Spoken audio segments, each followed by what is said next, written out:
We are here. Great to see you guys, and thank you. It's awesome tuning into some of these little events that are going on around the country and to feel that energy as you guys talked about. And it's great to have Phil here and feel his energy as well.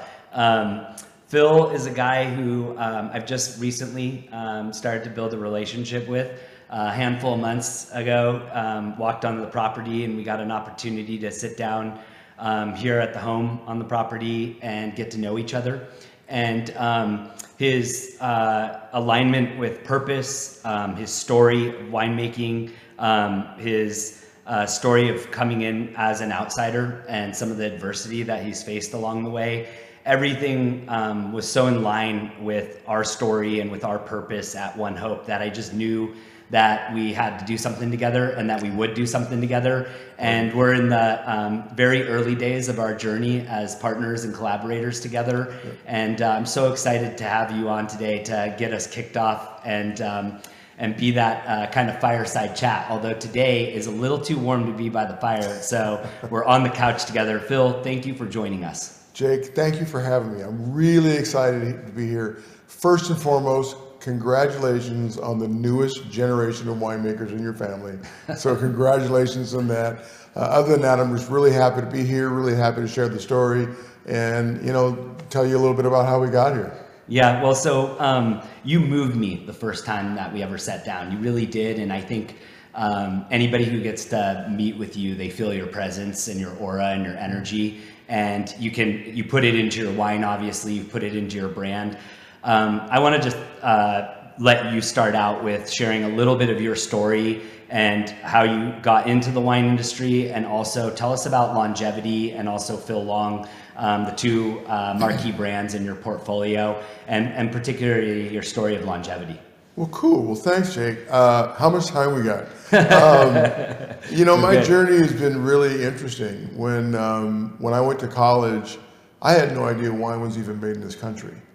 And the guys we saw in agriculture, I thought they just dealt with animals. I had no idea that was this industry. And I got a degree in architecture, and I just pursued my career as any normal career. And as Deborah and I started getting out and experiencing the world, we started tasting wine and started learning about wine and having a little more wine. Southern California wine is just a commodity. It's just something you get at a grocery store, or at least it was back then, let's say that. When we relocated to Northern California, wine is part of the fabric of life here. You can't drive in any direction up here without ending up in wine country. So inevitably, when we got out and explored our surroundings, we'd end up in wine country every single weekend. And the love just seemed to grow, the passion just seemed to grow. So we started making wine in the garage, and that first little barrel of Syrah that turned out to be what I thought was going to be the best wine in the world turned out to be crap, but we didn't stop. So we kept going, and we opened up Longevity in 2008 in the Livermore Valley. In 2018, we were voted Livermore Valley's Winery of the Year, and the Longevity brand has now evolved into Phil Long Reserve as well. Wonderful. And first of all, congratulations, and amazing to go from that starting in 2008 to now the third largest brand in Livermore. Great neighboring AVA, amazing wines coming out of there. There's some really beautiful and known brands that have been there for a long time before you. And so to be to number 3 already, the future is bright, and your wines are wonderful. I've gotten the opportunity to try a handful of them, including this one and the one that everybody who's here with us today is going to get to try. So thanks for sharing that with me. Now, give me a little bit more on the winemaking side and how you created the name Longevity and the idea behind that. And then also you have this beautiful piece of art on your label. And when I saw it the first time, I think I shared with you that we're going to be building the heart of Napa Valley out in the front. On the front, yeah. And I was like, man, this is one of the coolest hearts I've ever seen. It's so unique. And can you share a little bit more about that? Absolutely. So when Deborah and I were making wine in the garage, when we were thinking about trying to go commercial, we were throwing around names. And I came up with, what about Long Family Cellars? And she looked at me and said, what family do you see over here cleaning up this stuff but you and me?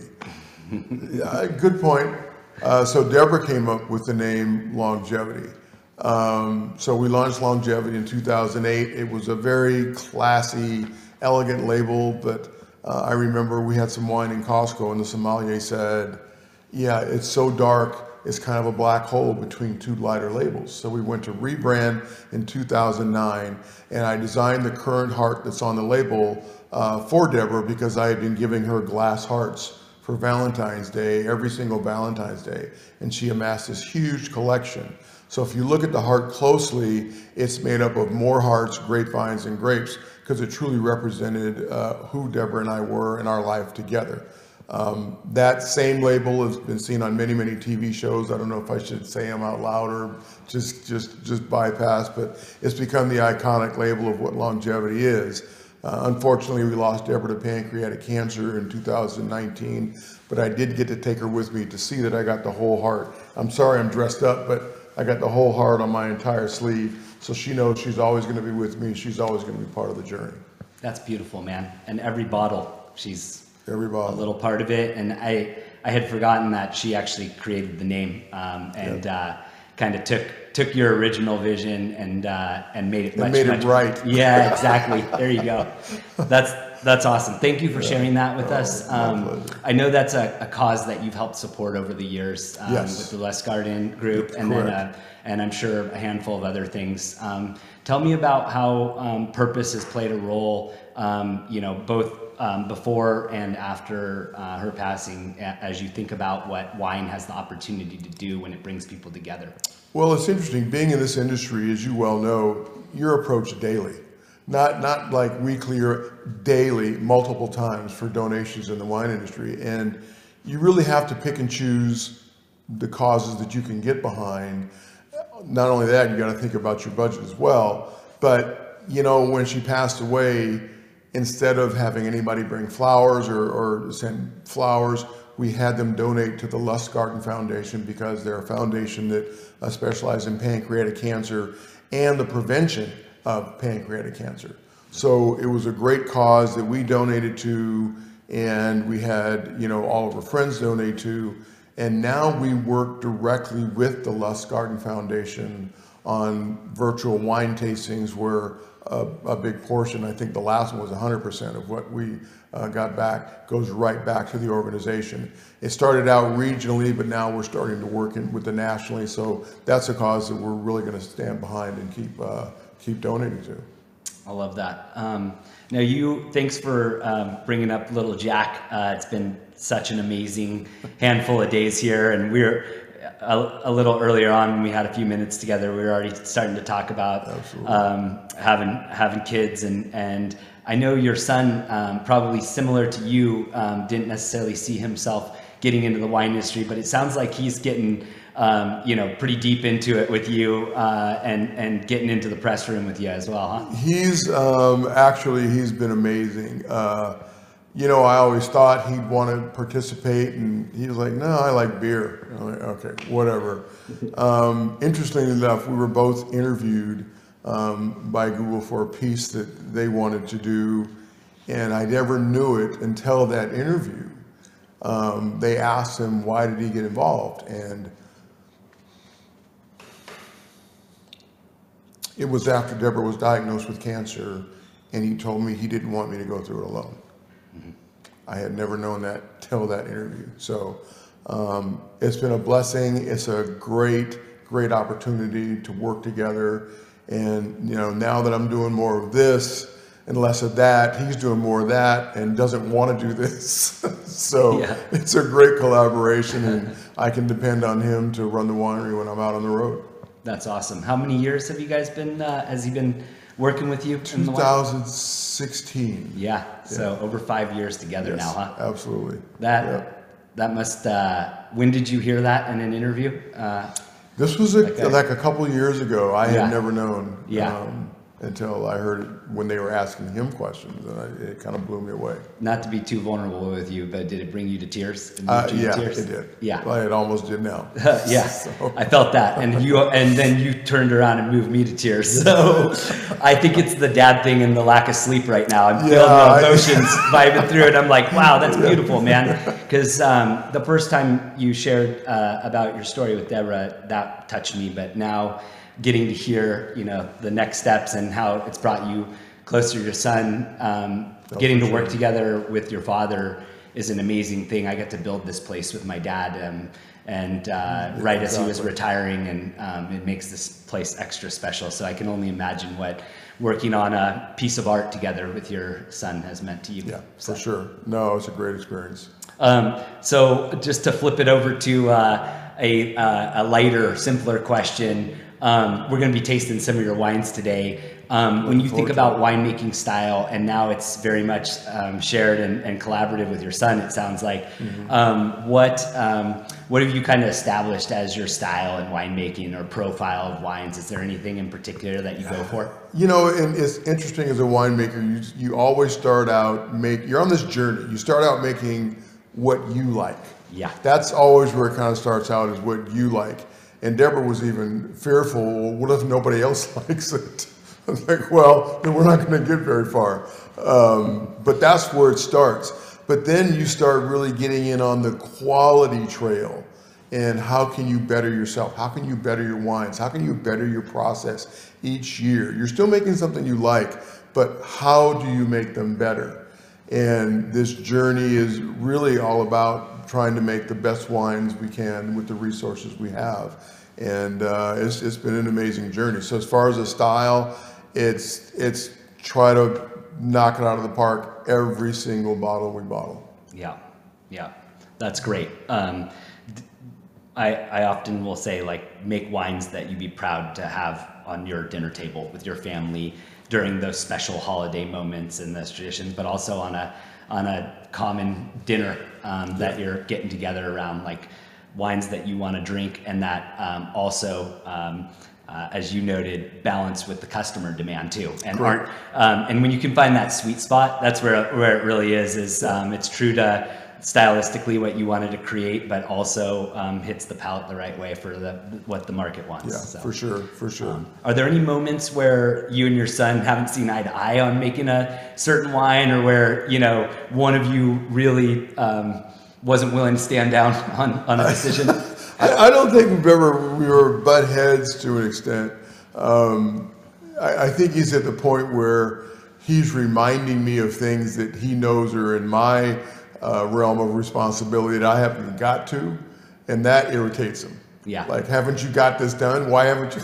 Yeah. I think that's the biggest thing. But it's a great thing. It keeps me on task. It keeps me on point, and it keeps things moving. So it's a good relationship. That's cool. That's cool for you to admit that too. That sometimes he paces you, because for sure. He's probably pretty fresh to it and all excited and wanting to move faster. And I bet every once in a while you slow him down at the right times. Just too, a little bit. Yeah. But he's a great learner. He doesn't make the assumptions. Yeah. He does listen. He's a great listener. So I have a lot of confidence in his future. He's going to do great. Yeah. One of the smartest people that I ever met told me, hey, it's okay to be wrong. Just don't be confidently wrong, And so it sounds like, being curious and willing to explore, and every once in a while miss too is a big part of it. So, yes. You got to learn from your mistakes. Yeah. It's part of longevity, man. Yep, that is. So let's talk about the Association for African American Vintners. You're the president there. Cool. Very, very worthy cause. A group of people who have not been, well represented relative to population in the wine industry, and I'm sure along the way, this is a subject matter close to your heart. I'll open it up for you. What's important to you from a personal level? What's important to you from an organizational level when it comes to representation, diversity, inclusiveness in the wine industry? It's been an interesting journey. I never set out to be a black winemaker. I just wanted to make wine. But once I was in the industry, when you start realizing just how few there are, and for those of you that don't know, African American winemakers, wine owners make up less than 1% of the population of winemakers and owners in this country. It's diversity is missing. And the Association of African American Vintners was established back in 2002 by a gentleman named Mac McDonald, who was recognized because he was a phenomenal winemaker. He was making great Pinots in Sonoma. And he said he used to do events and people didn't look like him. Yeah. So that's when they started to band together. So, I mean, when you look at the industry as a whole and you look around you, you look around who you're sitting next to, who you're having wine with, every single race, creed, color, everything is drinking the wine. How come the people that make wine don't look the same? So that's kind of what AAAV's focus is trying to create diversity, create inclusion, create the opportunity. The only way it's going to change is for more younger African Americans and people of color to get in the industry, and we're trying to pave that path with scholarships, assistance, mentorships, and that's really the goal. Very cool. And such a worthy cause, something that, you know, there was a lot of communication and conversation about, especially over the last couple of years and a couple of years ago. And it's easy for that conversation to kind of die down a little bit because there's so many other things also grabbing your attention and a bunch of other worthy causes these days everywhere you look. Right. But one of the things that we talked about a lot in our company was looking inward and trying to focus more on inclusion. And we did a recent survey actually with our CE community, who's all out there at watch parties, if you're watching from your home. The group who earned it through Rutherford Rewards to be over in the fermentation room, who's going to be drinking wine with us very shortly. Yep. That in that recent survey, 45% of our cause entrepreneurs, who are the heartbeat of our brand and our community, are minorities. Oh, and it's a really important thing to us. I think it's what makes our community very special. It's diverse, it's representative actually of the country more than it is representative of the wine industry. You know, with celebrating Mari and all the incredible wines that she's created for us over the years, less than 5% of winemakers are women. And then when you told me that statistic, that less than 1% were African American and winemakers of color, it made me pause. I mean, you're talking about less than 1 in 100. You're talking about out of 11,000 wineries, less than 100. And so you are carrying the torch for a group that is relatively small representation, but we're hoping as we look back over the next 5 years, decade, it can go quick. Do things like double that number, triple that number, and I think it's a very worthy cause. There's not nearly as much I think attention that's been put to it here in the Valley, and one of the commitments that I made to myself as you left the property was I'm going to do my best to make sure that I just share that message, that we get that message out, because we have a voice, we have a platform here. We are represented by a very, very diverse group of people, not only females.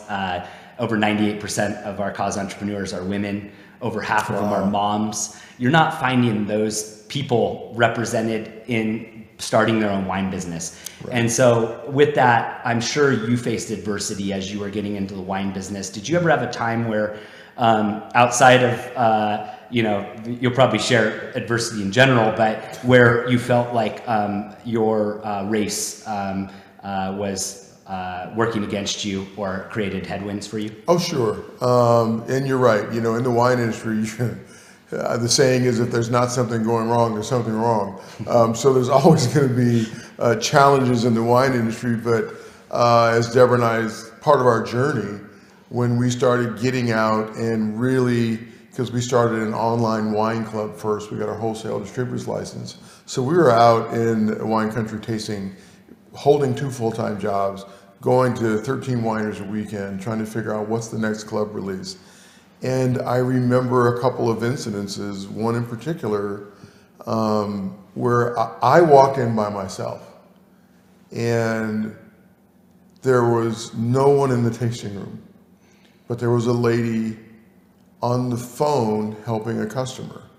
So I just kind of stood there and waited patiently, expecting her to look over and make eye contact or something. Yeah. Never looked at me. And I just sat there waiting patiently. And then another lady comes from the back. Like, I thought oh, we have a customer here. She actually got on the phone with the customer, and the two of them were helping the one customer on the phone. Neither one of them ever looked at me. Yeah. Damn. And it's experiences like that. And I've had my share of experiences, and I'm sure there's a lot more out there to be shared, but that's the one that really rings to me. Like, who am I? Yeah. So, even as a wine customer, let alone correct. A winemaker. And right. Talk to me about like the adversity of the wine industry in general. Because that's where I feel like you and we can bond. And I love listening to you, and part of my commitment is opening up and listening more to people who have had different journeys and got to see the world through a different lens, because I've come to realize that one perspective is not that many, but where we have a common understanding is what it's like to be a little guy in the industry, and almost all of us are little guys, and right. if you're not, you started as a little guy. If you started it and you found it, I'm still a little guy. You know, there's all these lessons we learned. You kind of have your idea of what it's going to be like getting in, and honestly, I didn't have a clue. People come into the tasting room now and say, I want your life. I really want to be you. And at this point, I asked them if they brought their checkbook because we can make it happen. But I think my biggest challenge was, I was so focused on making great wine. But there's a lot of people who know how to make great wine. In this industry, you have to be able to sell that wine. It's not just about making the great wine, right. It's about selling the great wine. And to me, that was a hard lesson to learn over time. You have to have the great wine, but you got to have the same skills when it comes to moving it. So that was a hard lesson to learn. Yeah. Well, it makes sense. And one of the nice things about now having your son helping on the winemaking side, and it sounds like you've got to put your selling shoes on a little bit more because of him holding it down on that side too. So, yes, for sure. Yeah. He can hold things down, and I can get out on the road and get into different markets now that we're distributed across the country, and I'm having fun with it. It's work, but it's still I'm still having fun. Yeah, that's great. When I think about the love that you and Deborah shared and how you made it come to life in living art in the form of wine and consumable art, is there anything that she ever shared with you about the wine side or longevity wines, or anything that sticks with you to this day, or a saying that she would have, or anything like that is? Well, her saying was live long and love. That's what she came up with. That's kind of been our mantra. But the cellar might have been my workplace, but it sure as crap was her winery. Yeah. She was the face of the winery. She was the one that greeted people. She was the one that everybody knew. It's interesting. We even had another diversity story. I had a great assistant winemaker once, and they'd always confuse him as her husband, because I was just the black guy that worked there, right? Yeah, yeah. So, but no. How often did that happen? It was a regular happening. A few times. Yeah. But it was her place, which is cool, and her picture is still up where it was when she was there, and that's not going to come down. Yeah. When things like that happen, you have a great attitude. Obviously, you're laughing about it and you're comfortable talking about it. And I think it's important for us to get comfortable talking about those things so people are conscious about that, Yeah.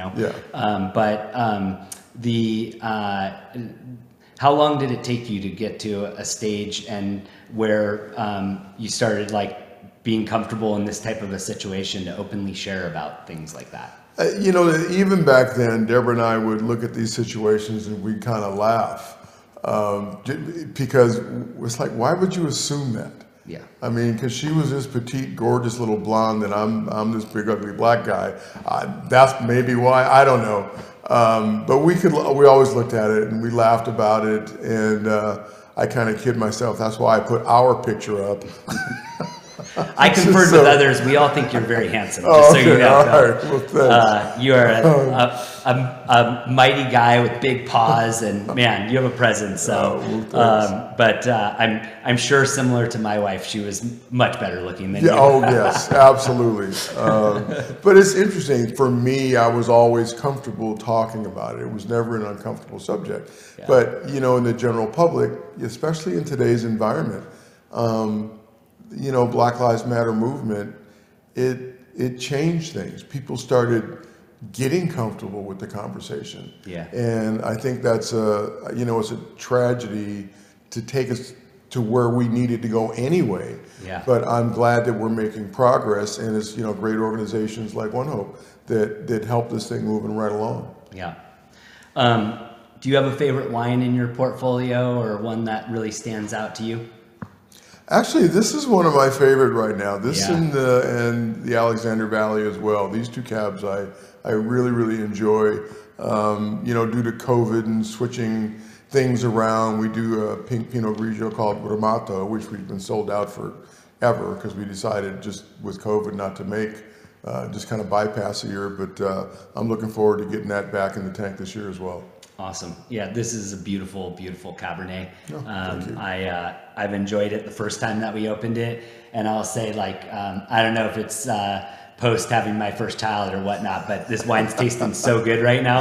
And I haven't been drinking much wine the last week, so it is tasting amazing right now. You caught me in a great moment. And as you and I know, the mindset you're in and how you're feeling and the situation and the place can make the wine or break the wine, you know? Yes, for sure. It's always about the experience.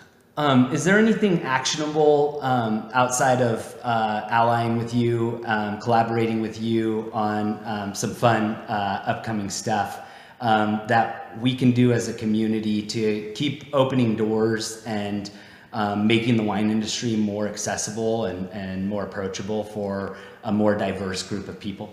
I mean, I think you guys are doing a lot already. I think back to our first conversation, you know, there are several African-American wineries right here in Napa.